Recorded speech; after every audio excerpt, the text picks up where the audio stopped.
حرمت روح پیمبر یک نظر کن سوئے ماں.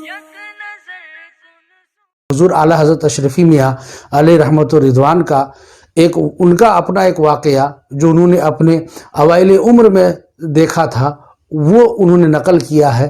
میں وہ واقعہ آپ کے سامنے پیش کرنا چاہتا ہوں. سر سید احمد خان دہلوی کو اچھی طرح سے جانتے ہیں. ان کی نواسی کا معاملہ ہے کہ ان پر بھوت اور جن اور عاصب وغیرہ سوار ہو گیا. بہت تعویذ اور گنڈے کیے لیکن کوئی فائدہ نہیں ہوا. سر سید احمد خان کے داماد کو پتہ چلا کہ چوشا شریف کے اندر آستانہ مخدوم اشرف جہانگیر سمنانی ہے اور وہاں پر چلہ کش ہونے سے اس طرح کے امراض سے شفا ملتی ہے. یہ سننے کے بعد انہوں نے اپنی لڑکی کو یعنی سر سید خان کی نواسی کو اپنے بھائی یعنی ان کے چچا کے ساتھ روانہ کر دیا اور وہ لوگ یہاں پر آئے. اور وہ پھر بعد میں جب ان کو چھٹی ملی 40 دن کا چلہ تھا. 1 مہینہ قریب گزرا جا رہا تھا لیکن کوئی فیصلہ نہیں. اس بچی پر کچھ بھی افاقہ نہیں بلکہ روز روز جو ہے حاضری بڑھتی جا رہی تھی اور کسی طرح کا کوئی افاقہ نہیں ہو رہا تھا. تو ایک دن اس لڑکی کے والد ان کا نام سید میر بادشاہ ہے.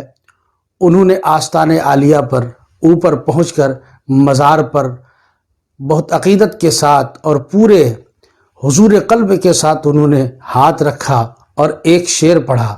ان کا شعر یہ تھا کہ باغ عالم میں نہ ہوگا کوئی ہمسا بے نصیب، آئے ایسے باغ میں اور خالی دامہ لے چلے. ناظرین اکرام، یہ عرض حال کرتے ہوئے وہ روتے ہوئے اپنے کمرے میں آئے جہاں وہ ٹھہرے تھے. اور ادھر اسی رات کو اس مریضہ کو خواب میں یہ نظر آیا کہ حضرت مخدومہ کائنات سیدۃ النساء حضرت فاطمہ زہرا رضی اللہ تعالی عنہا حضرت مخدوم سلطان سید اشرف جہانگیر سمنانی علیہ رحمت رضوان کے روضہ مبارک کے دروازے پر کھڑی ہیں. حضرت خاتون جنت نے ارشاد فرمایا کہ فرزند اشرف، یہ لڑکی میری ذریت سے ہے، اس پر جلدی توجہ کرو کہ اچھی ہو جائے. حضرت مخدوم پاک نے عرض کیا کہ ہمارے دربار میں، غور کیجیے گا اس جملے پر، حضرت مخدوم پاک نے فرمایا کہ ہمارے دربار میں ایک چلہ سے دوسرے چلہ تک ٹھہرنے کا معمول نہیں ہے. جمعرات کو اس لڑکی کی صحت کلی ہو جائے گی. ناظرین کرام، ہوتا یہ ہے کہ اس لڑکی کو جمعرات کے دن جو ہے وہ ایک عاصب آتا ہے، جن آتا ہے اور پھر جو ہے نا وہ صحت یاب ہو جاتی ہے. لیکن اس بیچ میں ایک اور واقعہ یہ ہوتا ہے کہ اس لڑکی کے چچا کو جو ساتھ میں آئے تھے ان کو بھی خواب آتا ہے اور حضرت مخدوم پاک علیہ رحمت و رضوان ان کو فارسی زبان میں ایک شعر پڑھ کر سناتے ہیں. وہ شعر یہ ہے کہ با ذکر کبیرگی برود وہ علی بخش خادم ہمراہ رود. یہ شعر انہوں نے جب سنا، اس کا مطلب انہیں سمجھ میں نہیں آیا، تو اس شعر کا مطلب سمجھنے کے لیے اور اس خواب کی تعبیر سمجھنے کے لیے اعلیٰ حضرت اشرفی میاں علیہ رحمت الرضوان کے پاس وہ پہنچتے ہیں اور حضور اشرفی میاں نے ان کو اس خواب کی تعبیر بتائی اور یہ کہا کہ تم مخدوم پاک کی ذکر کرتے جاؤ، ان کی بڑائی کرتے جاؤ اور اپنے ساتھ علی بخش جو خادم ہے ان کو ساتھ لو. پھر معمول کے مطابق اسی خواب کے مطابق ایسا ہی کیا گیا.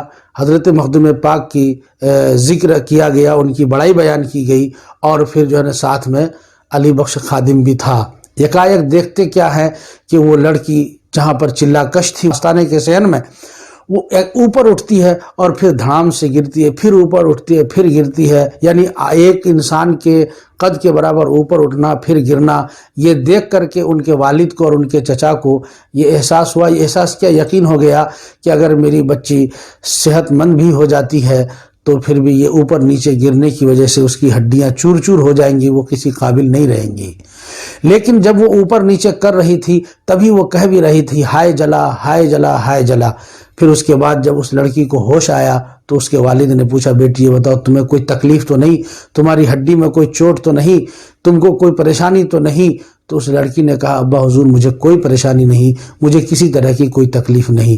الغرض وہ لڑکی شفا یاب ہوتی ہے اور پھر اس آستانہ سے شفا حاصل کر کے اپنے گھر کو روانہ ہو جاتی ہے.